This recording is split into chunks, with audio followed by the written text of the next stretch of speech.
you can maybe make those things happen, but you have to remain focused on what it is that you're doing, and you have to be able to deliver a good experience to your customers, no matter what business you're in. Welcome to Unstoppable Podcast with Harry Sardinas, inspiring conversations with influential millionaires, investors, thought leaders, entrepreneurs who are making a massive difference with their innovative products and services, and sharing the challenges and wisdom of how they sold their first million. So, Matthew, tell us a little bit more about your journey. Well, my journey has been a long one, Harry. When I was a teenager, I left high school early to go on the road with the Eagles on their Hotel California tour. Oh, wow. That's fantastic. Yeah. And then I was with Fleetwood Mac, and I was with Pink Floyd. So I was with some of the big rock and roll bands of the 70s, 80s, and 90s. And I was working with them originally in a marketing background, helping them sell licensed merchandise all over the world. And then I became a chef and went to school in London to do that, and then came back to Los Angeles and started cooking for a lot of people in the Hollywood industry, actors, musicians, people like that. And my entire life has been shaped around food, feeding, educating, and entertaining people my entire life. Wow, what a story, amazing story. The other day I was visiting someone here in Miami, and he played in Hyde Park in this concert that Freddie Mercury sing in the song in the ID in Hyde Park. It was a very great an historical concert for raising funds for Africa. It was organized by Bob Geldof that in United Kingdom. Tell us a little bit more about that transition from marketing to food. I love food a lot. I used to have a restaurant. I don't know how to cook. I like to cook, but not professionally. So my restaurant, I lost over 200,000 pounds, but it was a great experience. I love it. Most of the thing that I know about business is because I had the restaurant, because to make a restaurant works, if you don't know what you're doing, it's challenging. And so how I discovered this passion for food? It involves a lot of creativity, right? When I Similar was than marketing, right?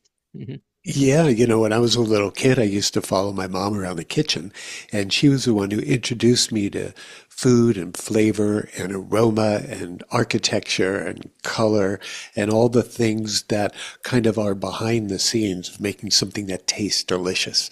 And so she gave me that interest, and that was something that kickstarted my creativity towards doing food-related enterprises and entrepreneurial enterprises. Now, one thing is because people think that being a chef is only about combining flavors and have a very good taste and be like kind of an artist and a designer.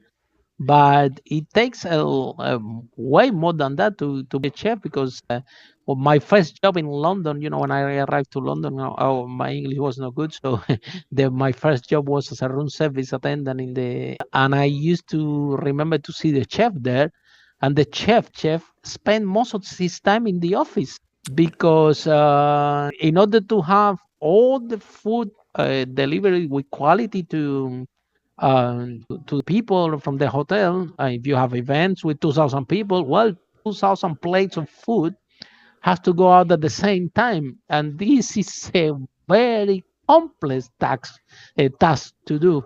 It's not only on how to look beautiful and have an amazing taste and how to be balanced, but a lot of things got involved, like food costs, quality of the ingredients, the team. And I remember that the big job, it was not even on the day, it was the day before when they were doing the preparation. I used to see them work, and this is look like an army. This is has to be so organized, like a music orchestra.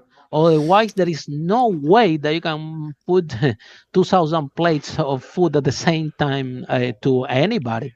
So, Matthew, you might like to follow your mom into cooking when you're a kid, but it's a way long distance. to be that just mixing flavor and putting on the plate, right? Oh, absolutely. You start out in your career cooking in a very creative endeavor, and then it becomes, just as you said, somebody who has to manage the ship and all the people and watch for the inventory and become organized so you can be the between the consumer, the patron who's sitting in your restaurant, and your team who's cooking the food in the kitchen. So it goes from creativity to organization and business also.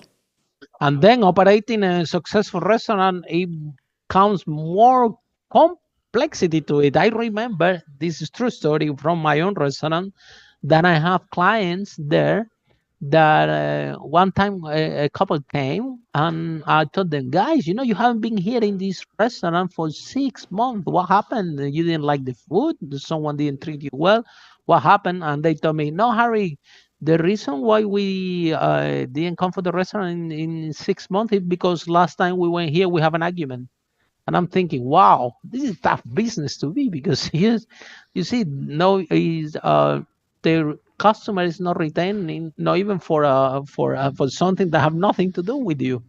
And so this is how complex is the is.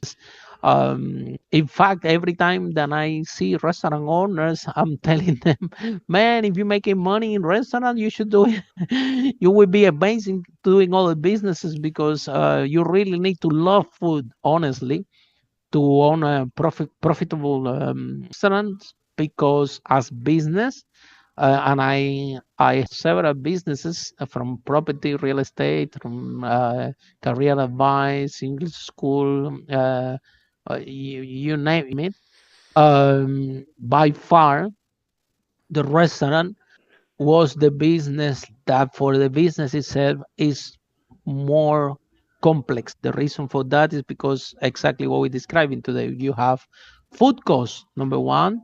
You have the team, you have the customer service, you have the operation, and on top of that, you have to deliver an experience for the client. And on top of that, they call it that the ticket is a low ticket. I mean, compared with another business, when my first business was in property, we managed to sell 5 million.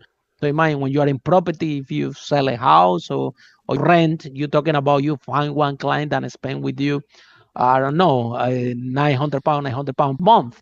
So I'm coming from that industry. When you acquire a client and have a long-term value of a client with a lot of money comes, and now you're in the restaurant, when you acquire a client and the ticket is low, and then the client has to repeat. So a lot needs to go to marketing, to sales, to deliver all the experience. So Matthew, how you jump into this industry? Do you really thought that it's gonna be so complex and so tough?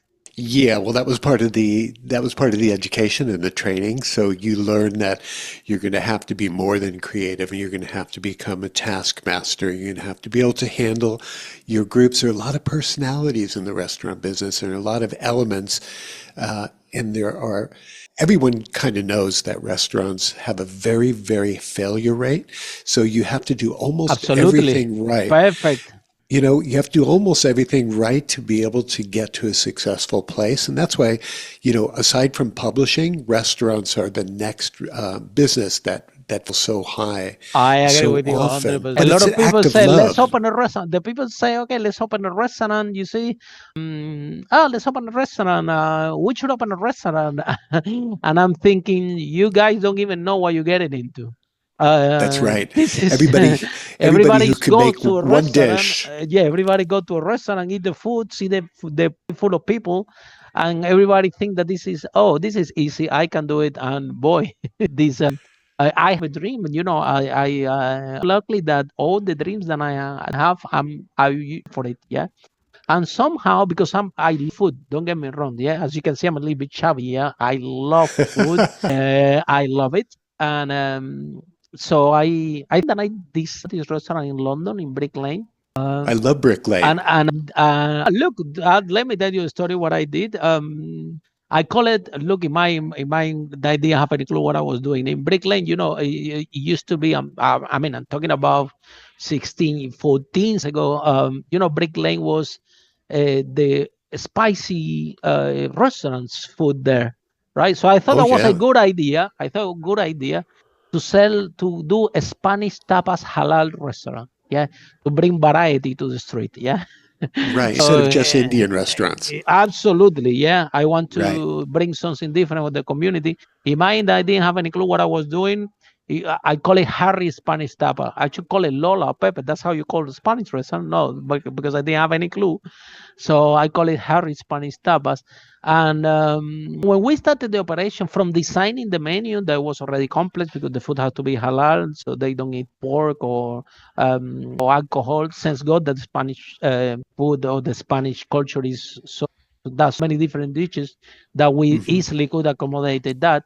However, being so early in an alternative food in this type of it was a huge challenge. But guess what happened after I left? Yeah, I got a lot of praises from everybody was visiting the restaurant. Something good about having a restaurant is that everybody wants to be your friend. Yeah, from Oh, the yeah. institution, from the mayor, so everybody wants to be your friend. That's a very good positive thing. However, I learned that educating and marketing the restaurant business is tough as it is, and educating and marketing the new food in the new environment is gonna take way more money than I thought and way more effort than I thought. So unfortunately, I to close it. And guess what happened after I left? Now 50% of the brick lane is alternative food. So I was onto something there. Oh, yeah. There So are you're people saying that, it's not just Indian food anymore. It's at the moment, alternate stuff. no. Oh, I the trend. Yeah, that's the with my experience opening this restaurant. I think that everybody was looking my restaurants, saying, well, obviously in this street, everyone have a lot of experience. They have owned restaurants for years, so they knew that the area needed change. And but again, because they are very experienced people, they know that it takes time to educate the market, take a lot of money, and it was easy to have a newbie there doing this job and getting all the risks. And then after I left, now yes, Brick Lane, 50% of Brick Lane is all alternative food. We have wow. vegetarian restaurants, we have Mexican halal restaurants, Chinese.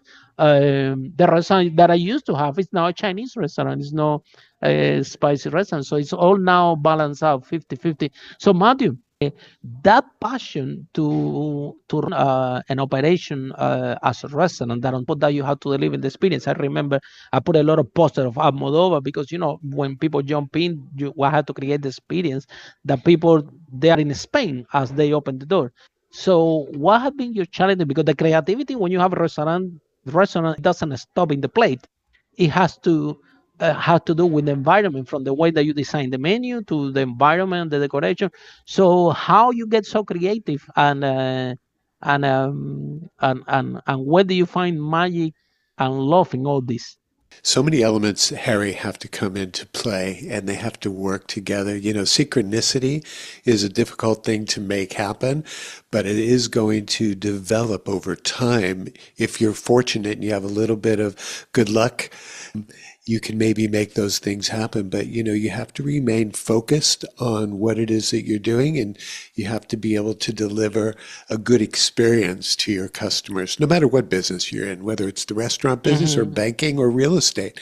So you want to leave them feeling like there's a wow factor involved in your engagement with somebody. You It's want all them about to the feel like experience. you're a good guy. You can make it happen. It's timely and it's satisfactory, if not better. And the that you're building all along the way are definitely going to help you. Follow us for more interviews with world's most influential, audacious entrepreneurs that overcame challenges and adversity, providing you with the blueprint of how they sold their first million so you can grow your business exponentially.